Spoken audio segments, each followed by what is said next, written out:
and welcome to the Whale Hunting Podcast, where we shine a light onto hidden worlds of money and power. I'm Bradley Hope, and this week I'm joined by Jane Bradley, a Pulitzer and Orwell-nominated investigative correspondent currently covering the UK for the New York Times. Welcome, Jane. Thank you. Thanks for having me. Thank you. So you had this amazing story about Interpol a few weeks ago. The first thing I was going to ask you is, most people have no idea what Interpol does. They think that they're like a police force. And in the movies, they always seem to be like, hey, I'm from Interpol, freeze, kind of thing. What do they actually do, and why are they important? Yeah, it's a really good question. And you know what? When you first start reporting on Interpol, the first thing you will always be told is everything Interpol isn't, right? So there's this Hollywood idea that they carry out raids like the FBI, that they conduct their own investigations, but essentially they're kind of this really powerful global digital bulletin board where police forces, law enforcement agencies across the world share information about suspects, targets, basically crime and fugitives that they're hunting for. And they don't have the power to carry out their own investigation. They don't even have the power to conduct arrests themselves. And they're always very keen to stress that. But the information, the databases Interpol holds are so powerful and so important for international crime, because effectively what you're doing is you're giving every country that's a part of Interpol the power to not only, hunt for someone within their own country, but to basically reach across borders and grab their targets, criminals in theory that they're after, and it allows them to reach way across their own borders to even, democracies and things like that. And I guess not every country has like extradition treaties, but at least it would be information like this person is in our country or something, right? Yeah, there are, other tactics or the methods that law enforcement agencies can use, like mutual legal aid assistance or, like extradition treatment, but they're really slow and clunky and they take forever.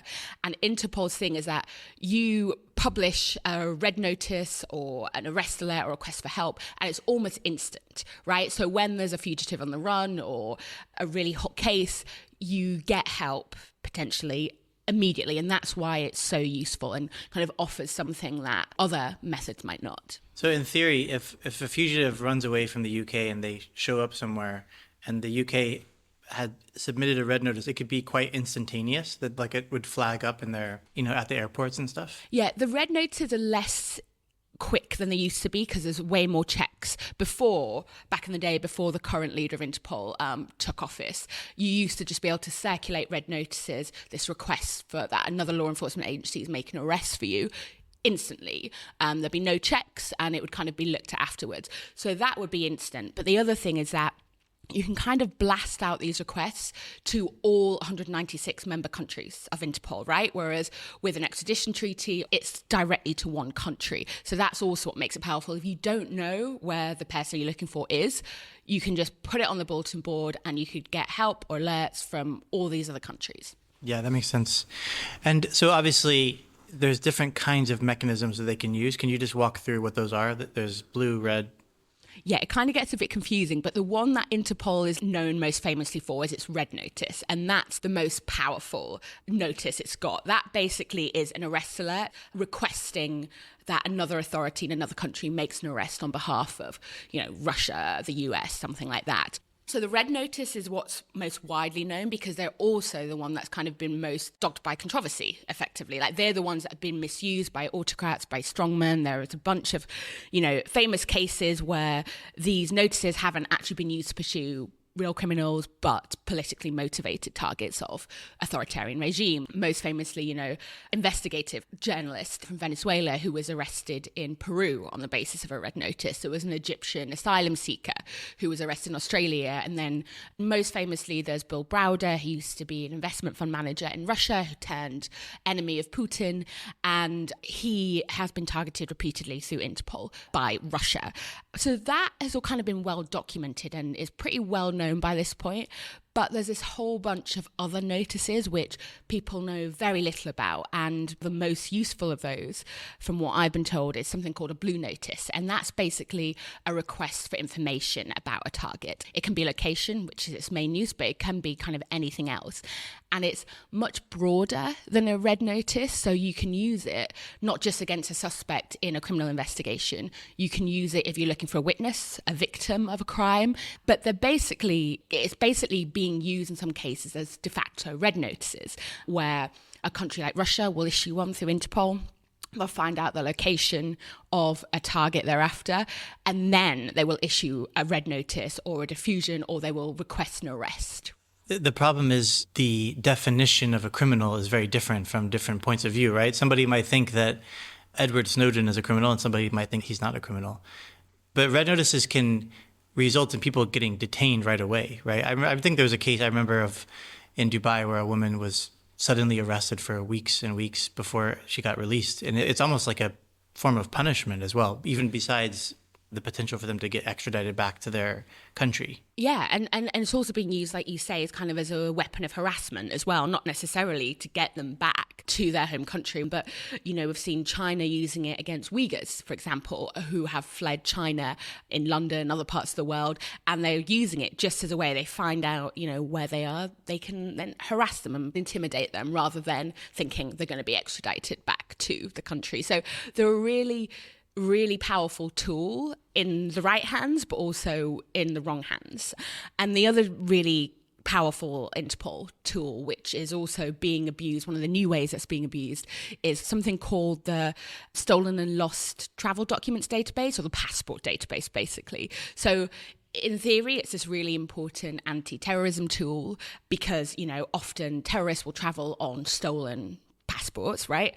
But it's being abused by various countries, Turkey and Belarus being two kind of key examples, where basically they're falsely flagging the passports of a political opponent, an enemy, as lost or stolen. So then when they next travel on it outside of wherever their home country is, it's revoked when they're traveling. And then either the passport is taken off them and they're either sent back to their home country, which wants them for whatever reason, or they're kind of stranded and exiled. And that's really hard for Interpol to fix because they can't issue a new passport. Like, they can fix a red notice, a blue notice, but if a passport's been cancelled and someone's exiled or stranded or worse, deported back, they can't really do anything about it. And so you wrote the story that kind of talked about these new trends of abuse. What does Interpol say that they're doing about it? Or what are the kind of things they can do about it to some extent? Yeah, so the first thing to say is that Interpol has made some really major progress in tackling red notice abuse because they've received the most heat on it. So they have, they've set up a task force, they're now checked before they're circulated, things like that. With notices like blue notices, they're only just now, I think, realizing what a potential problem or what a problem they are, and they're starting to look at the checks in place for issuing them. And they kind of reject the suggestion that blue notices or other notices can be used to circumvent red notice abuse. And, they say they ultimately, blue notices get the same checks as red notices by the same team, but the issue being they're not checked till after they've gone out, right? And for a lot of people that can be too late. And we got some new figures from Interpol, which hadn't been released before, which showed that since 2018, there's been 700 blue notices that have violated Interpol rules, not all for political abuse, for various reasons. And that's something that they're now looking at, is my understanding. And with the passport database, the abuse by Turkey got so bad that they actually temporarily banned Turkey from using it full stop. But, I spoke to people who it was too late for, basically. They'd already been flagged on the passport database. They're now effectively exiled away from, family, wife, kids, things like that, because they travelled on the passport without realising it.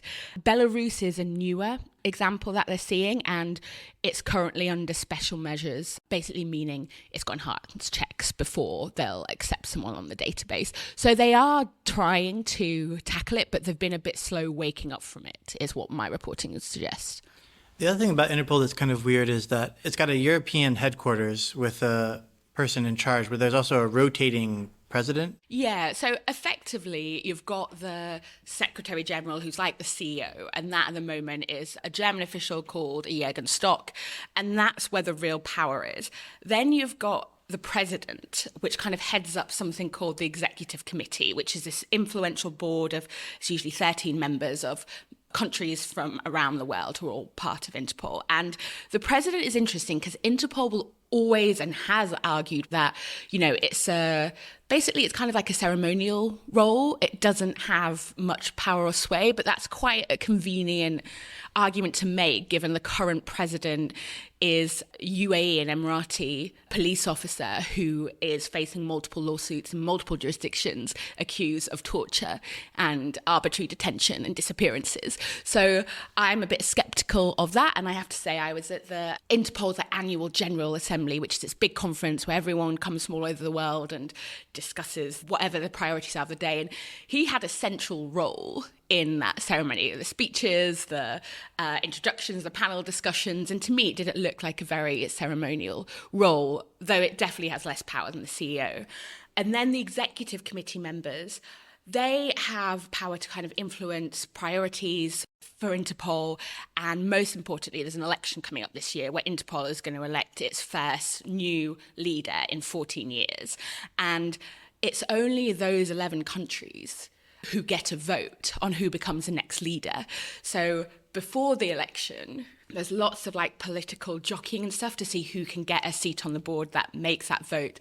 And, you know, when you are on that board and you have a vote, you're in a really influential position and you're in a position to negotiate with whoever's running for the top job. In this case, we've got candidates from Britain, Brazil, Pakistan, and Zambia. And basically, it's all about the deal. Like, who the candidate is matters, you know, that they've got some good policing experience and they're seen as a sensible pair of hands. But a lot of it does come down to the politics and the diplomacy. And that's what I found really interesting, that, you know, I was speaking to officials from India who were basically, you know, talking about, yeah, look, we're going to weigh up what deal everyone offers us and go with who gives us the best deal. We'll always weigh up our best options. Britain's been lobbying us for months, but we're not going to make a decision until Brazil comes to us and tells us what they're going to offer. So, it could be something like a mutual vote in a future election, or it could be promising resources for something that's important to them. It could be a trade deal or something like that. But for an organisation that goes on about how politically neutral it is, there was a surprising amount of politics and diplomacy at play. I spoke to the head of the National Crime Agency here, kind of Britain's FBI, who kind of spoke about how post-Brexit and the UK kind of losing its membership of Europol, that Interpol had taken on increased importance to them because they realised they'd been undervaluing it, and actually now they're out of the big European law enforcement agency. They needed and wanted that international influence on another platform. So it's partly about influencing, you know, crime priorities and what money is spent on what in terms of international crime, but it's also massively political, and it does hold quite a lot of influence on a global stage. And is there a clear front runner at the moment, or is it still kind of like anyone's game? I knew you were going to ask me that.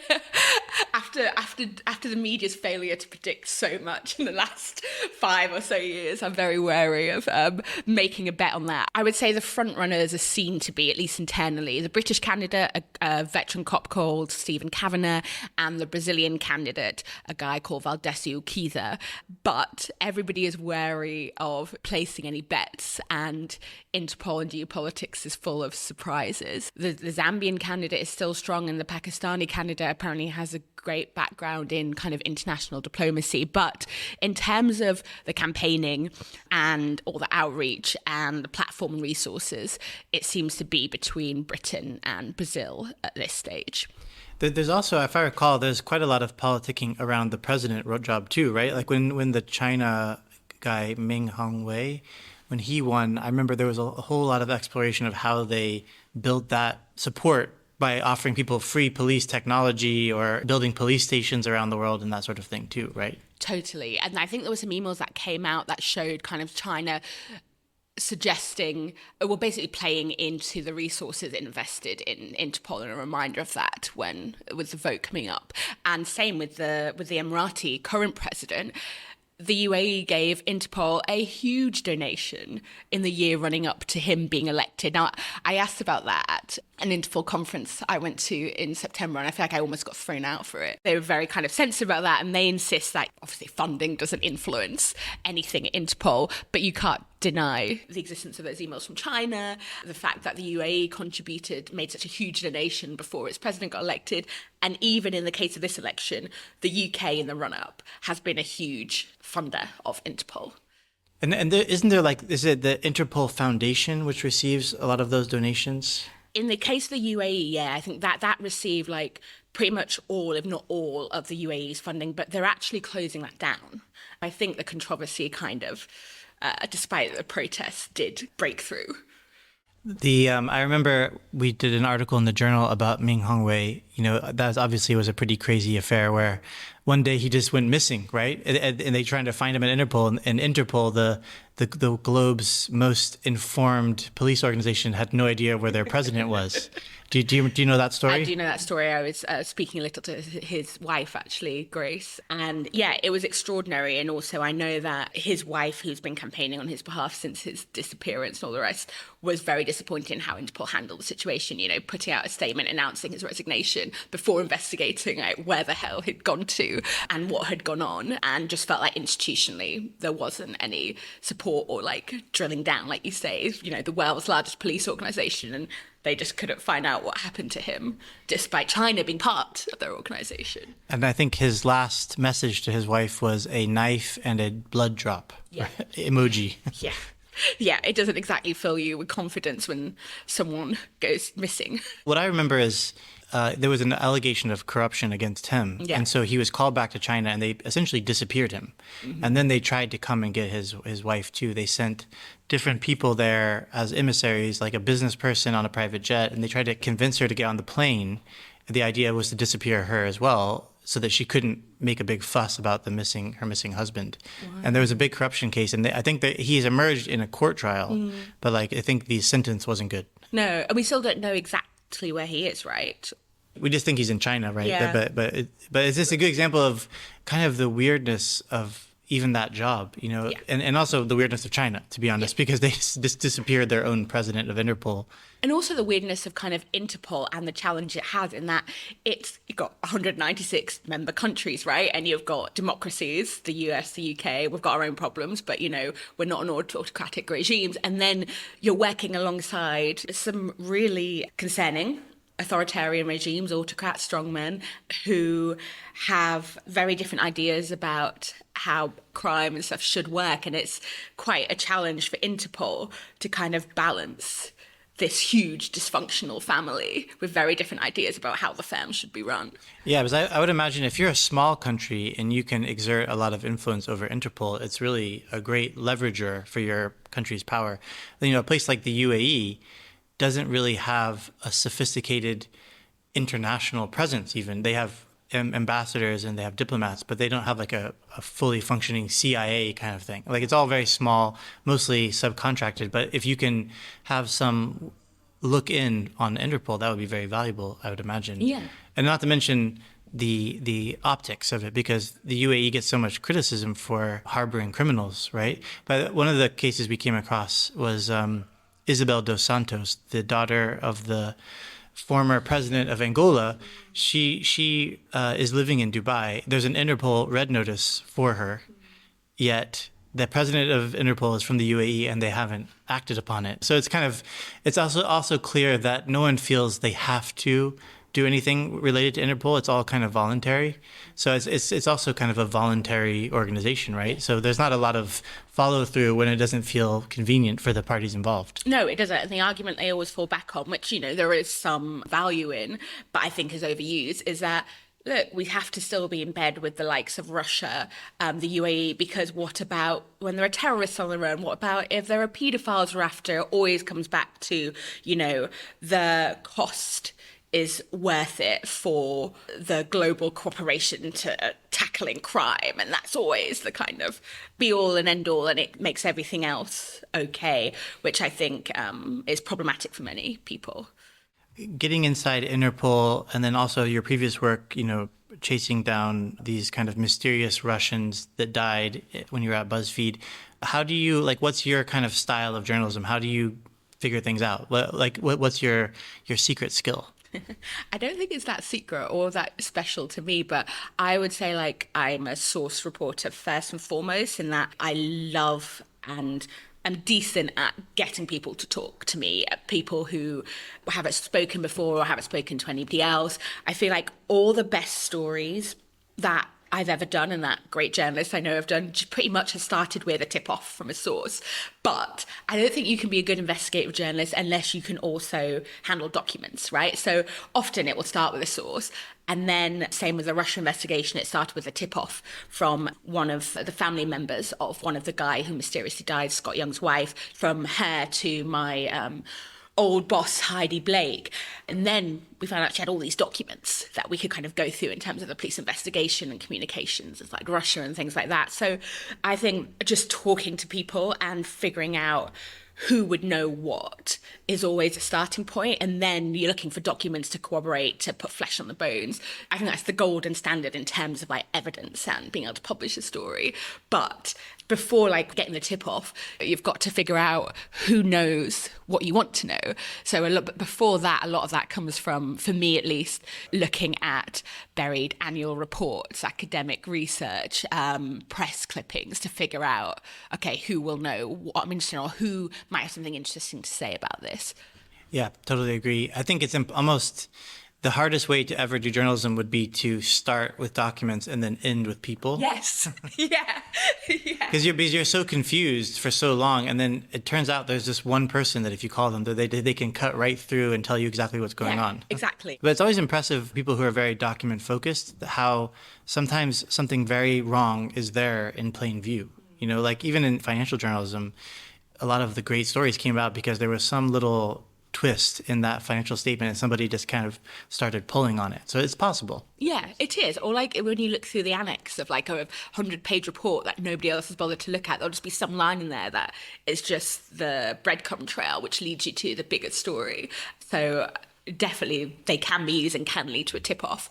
I just find the biggest stories generally originate from a person who's telling you something that they probably shouldn't. The other thing that's good I always found is to always ask for the documents, because sometimes something happens. There can be an error. They can give you too much. Or I had that experience myself where I requested documents from the BVI and they gave me by accident the certificate of incumbency for that company. So it said who actually owned it. It was meant to be secret, and they got like caught in the copying machine or whatever.